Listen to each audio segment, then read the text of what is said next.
அஸ்ஸலாமு அலைக்கும் ரஹ்மத்துல்லாஹி வபரகாத்துஹு அல்ஹம்துலில்லா. இன்றைக்கான பதிவு நிறைய சகோதரிகளுடைய வாழ்க்கையை மாற்றக்கூடிய ஒரு பதிவு. கண்டிப்பாக இந்த பதிவை கேட்டு அதன்படி நீங்கள் அமல் செஞ்சீங்க அப்படின்னா நீங்கள் மீள முடியாத துயரத்தில் இருந்தாலும் அதிலிருந்து உங்களை மீட்டு கொண்டு வரும். ஏன்னா ஒரு சகோதரியின் கண்ணீர் நிறைந்த வாழ்க்கையை ரொம்ப இனிமையாக மாற்றி தந்த ஒரு சலவாத்தை பற்றி தான் நான் உங்களுக்கு சொல்லித்தர போகிறேன். இதை ஓதக்கூடிய முறை இருக்கு பாருங்க, அதில் தான் நம்ம அதிகமான கவனம் செலுத்தணும்.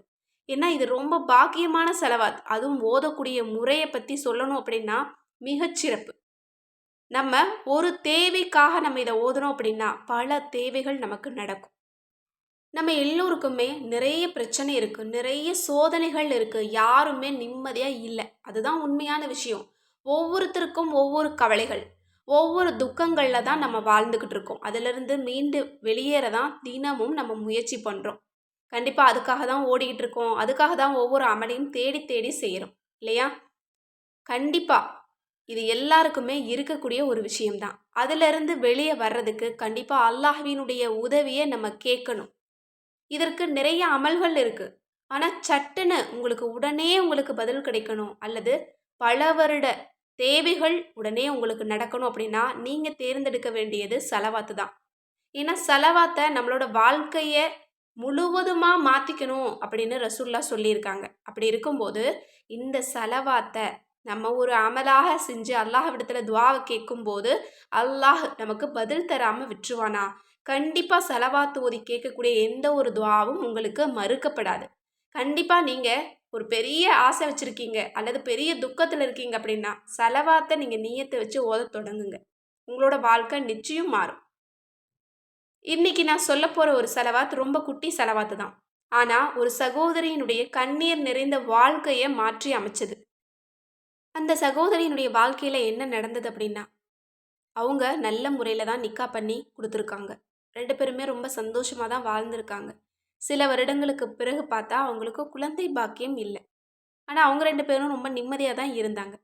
அதுக்கு பிறகு தான் ஒவ்வொரு பிரச்சனையா தொடங்கியிருக்கு. குழந்தை பாக்கியம் இல்ல.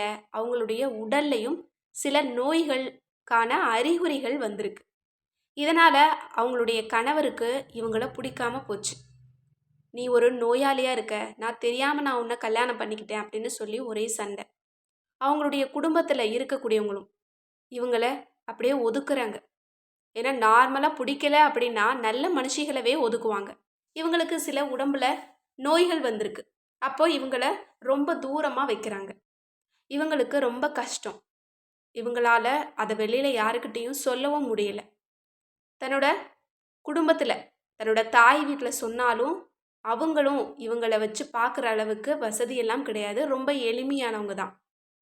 இவங்க ரொம்ப நொந்து போய் கிட்டத்தட்ட ஒரு 1 1/2 வருடங்கள் தன்னோட கணவரோட பேசவே இல்ல. அவரு இவங்க கிட்ட பேசுறதுக்கு தயாராவே இல்ல. ரொம்ப தள்ளி வச்சுட்டாங்க.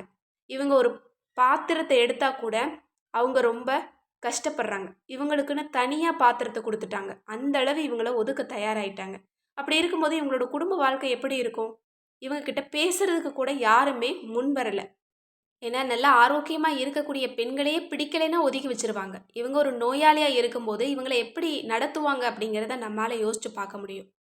இவங்க ரொம்ப மனம் உடைஞ்சு போய் ரொம்ப கஷ்டப்பட்டுட்டு இருந்தாங்க. அதற்கு பிறகு இவங்கள தேடி இவங்களுடைய தோழி ஒருத்தங்க வர்றாங்க.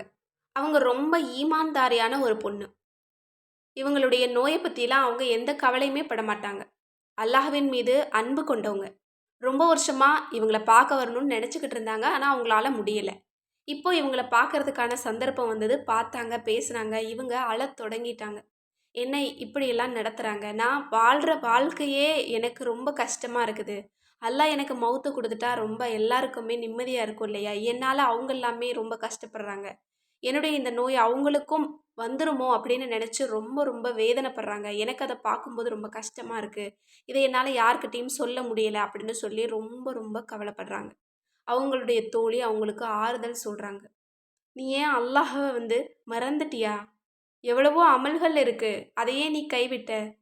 நான் உனக்கு ஒரு அமல் சொல்லித் தரேன். நீ அத செய். கண்டிப்பா அல்லாஹ் தஆலா உன்னுடைய இந்த நிலைமைய மாத்துவான்" அப்படின்னு சொல்லி இந்த ஒரு அமல தான் சொல்லிக் குடுத்துருக்காங்க.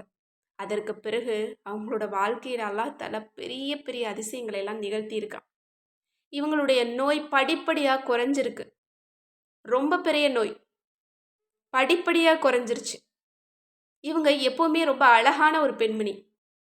இந்த அமலை செய்ய செய்ய இவங்களுடைய அழகு இன்னும் அதிகரிக்குது. அவங்களுடைய கணவருக்கே இவங்கள பார்க்கும்போது ரொம்ப வித்தியாசமாக தெரியுது. ரொம்ப ஒளி நிறைந்தவங்களா இருக்காங்களே அப்படின்னு சொல்லி அவங்களுடைய கணவரும் இவங்க மேலே அன்பு காட்டுறாங்க. அதற்கு பிறகு மருத்துவமனைக்கு கூட்டிகிட்டு போய் செக் பண்ணுறாங்க. உடம்புல எந்த விதமான நோய்களுமே இல்லை. இவங்களுடைய அந்த இரத்தத்தை பரிசோதித்து பார்க்கும்போது இவங்களுடைய அந்த நோயினுடைய தாக்கம் தானாகவே குறைந்து விட்டதாக சொல்கிறாங்க. ரொம்ப அதிசயமாக இருந்தது. இவங்க இன்னும் அழகாக தெரிகிறாங்க பார்க்குறதுக்கு. அதோட இந்த அமலை செய்யும்போது இவங்கள வேணான்னு சொன்ன எல்லாருமே இவங்கள தேடி வந்து பேச ஆரம்பிக்கிறாங்க. ஏன்னா இந்த அமலினுடைய மகத்துவம் அந்த அளவு. அதற்கு பிறகு தன்னுடைய கணவருடைய வருமானத்துக்காக இவங்க துவா செஞ்சாங்க. அதிக அளவு பரக்கத்து இருக்கணும் அப்படின்னு. அதே மாதிரி அவங்களுடைய கணவர் வேலை செய்யக்கூடிய ஆஃபீஸில் அவருக்கு உயர்ந்த ஒரு அந்தஸ்தையும் அல்லாஹ் தஆலா கொடுத்துருக்குறான். இப்படி படிப்படியாக அந்த சகோதரியுடைய வாழ்க்கையை அல்லாஹ் தஆலா ரொம்ப இனிமையாக மாற்றிட்டான். அதுக்கு பிறகு 2 பேருமே இப்போ ரொம்ப சேர்ந்து சந்தோஷமாக ரொம்ப மன நிறைவோடு வாழ்ந்துட்டுருக்காங்க. அந்த கணவர் இவங்க கிட்ட மன்னிப்பையும் கேட்டாச்சு. எனக்கு இந்த நிலை வந்திருந்தா நீ விட்டுட்டு போயிருக்க மாட்ட. ஆனால் நான் உன்னை தள்ளி வச்சேன். என்னை மன்னிச்சுக்கோ அல்லாஹுக்காக அப்படின்னு சொல்லி இவங்க கிட்ட மன்னிப்பு கேட்டு இப்போ 2 பேருமே சேர்ந்து அல்லாஹ்வை தொழுகிறாங்க. இன்னும் தொழுகைக்காக எழுப்புறாங்க. 2 பேரும் அவ்வளோ ரொம்ப சந்தோஷமாக வாழ்ந்துட்டுருக்காங்க. சுபஹானல்லாஹ். நம்ம எல்லோருமே கேட்கக்கூடிய வாழ்க்கை இதுதான். இந்த சகோதரிக்கு நோய் அப்படிங்கிற ஒரு பிரச்சனை. ஆனால் நம்மள நிறைய பேருக்கு கடன் பிரச்சனை, இன்னும் அன்பு பிரச்சனை, இந்த மாதிரி ஏராளமான பெரிய பிரச்சனைகளோட தான் நம்ம வாழ்ந்துக்கிட்டு இருக்கோம். வாழவே முடியாத பிரச்சனையை கூட நம்ம சகிச்சுக்கிட்டு தான் இருக்கோம். எல்லா பிரச்சனைக்குமே தீர்வு ஸலவாத்துல இருக்கு. கண்டிப்பாக இந்த சகோதரி செஞ்ச அமல் என்ன அப்படின்னா, ஒரு குட்டி ஸலவாத்து தான். அந்த ஸலவாத்து என்ன தெரியுமா? அல்லாஹும்ம ஸல்லி அலா முஹம்மதி வ ஆலி முஹம்மத். அவ்வளோதான். 100 தடவை ஓதணும். எப்போ தெரியுமா? 5 வேளை தொழுகைக்கும் இந்த சகோதரி 100 முறை ஓதியிருக்காங்க. இந்த ஓதக்கூடிய முறையை தான் நீங்கள் கவனிக்கணும். நீங்கள் ஃபஜரில் 100 முறை நீங்கள் ஓதிக்கிறீங்க இந்த ஸலவாத்தை. ஓதி முடிச்சுட்டு நபி அவர்களுக்காக இந்த ஸலவாத்தை நீங்கள் ஏற்றி வைக்கணும். அடுத்தது லுஹரில் இந்த ஸலவாத்தை 100 முறை ஓதுறீங்க. இப்போது அன்னை ஃபாத்திமா ரலியல்லாஹு அன்ஹா அவங்களுக்கு இதனுடைய நன்மையை நீங்கள் ஏற்றி வைக்கணும். அவங்கள நினைவு கூறணும். கண்டிப்பாக அவங்களுக்காக ஸலவாத்தை அனுப்பலாம். நபி அவங்களுக்கும் அவங்களுடைய குடும்பத்தாருக்கும் நம்ம ஸலவாத்தை அனுப்புறது ரொம்ப சிறப்பு. நம்மளோட குடும்பத்துக்கு அது ஒரு நல்லதை ஏற்படுத்தும். அடுத்தது அசரில் நீங்கள் இந்த ஸலவாத்தை 100 முறை ஓதிட்டு ஹல்ரத் அலி ரலியல்லாஹு அன்ஹு அவங்களுக்கு இதை ஏற்றி வைக்கணும். அடுத்தது மக்ரீபில் இந்த ஸலவாத்தை 100 முறை ஓதிட்டு ஹசன் ரலியல்லாஹு அன்ஹு அவங்களுக்கு இதனுடைய நன்மையை நீங்கள் ஏற்றி வைக்கணும். அடுத்தது இஷாவுக்கு இந்த ஸலவாத்தை 100 முறை ஓதிட்டு ஹுசைன் ரலியல்லாஹு அன்ஹு அவங்களுக்கு இதை ஏற்றி வைக்கணும். நான் சொல்கிறது உங்கள் எல்லாருக்குமே புரிஞ்சிருக்கும் அப்படின்னு நான் நினைக்கிறேன். ஒருவேளை தொழுகையில் கூட மிஸ் பண்ணக்கூடாது. 5 வேளை தொழுகையை கரெக்டாக நீங்கள் செஞ்சு இந்த முறையில் நீங்கள் இந்த ஸலவாத்தை ஓதி முடிச்சுட்டு அல்லாஹ்விடத்தில் துஆ கேட்டிங்க அப்படின்னா 21 நாளில் உங்களுக்கு பதில் கிடைக்கும். தொடர்ந்து 21 நாள் இந்த அமலை நீங்கள் செய்யணும். இந்த அமலை பீரியட்ஸில் இருக்கும்போது செய்யக்கூடாது. ஏன்னா தொழுகை முடிச்சுட்டு தான் இந்த அமலை நம்ம செய்யணும். அதனால் தூய்மையாக இருக்கும்போது இந்த அமலை நியத்து வச்சு இன்ஷா அல்லாஹ் முடிச்சுக்கோங்க. ரொம்ப குட்டி ஸலவாத்து தான். நம்ம எல்லோருமே செய்யக்கூடிய ஒரு சின்ன எளிமையான அமல் தான். ஆனால் நீங்கள் மனதில் நினைப்பதை நடத்தி தரும். அது மட்டுமல்ல, உங்களோட வாழ்க்கையின் கடைசி விளிம்பில் இருந்தாலும் பல பிரச்சனைகளோடு வாழ்ந்துட்டு இருந்தாலும் அனைத்திற்கும் இந்த ஒரு ஸலவாத் போதுமானது. நீங்கள் ஒரு தேவைக்காக ஓதினாலும் பல பிரச்சனைகள் உங்களுக்கு நீங்கும். இன்ஷா அல்லாஹ் அதை கண்கூட நீங்கள் பார்க்க முடியும். இந்த ஸலவாத்தை ஓதிட்டு எல்லா மக்களுக்காகவும் துஆ செய்யுங்க இன்ஷா அல்லாஹ். அந்த துஆவில் என்னையும் சேர்த்துக்கோங்க. நானும் உங்களுக்காக துஆ செஞ்சுட்டு தான் இருக்கேன்.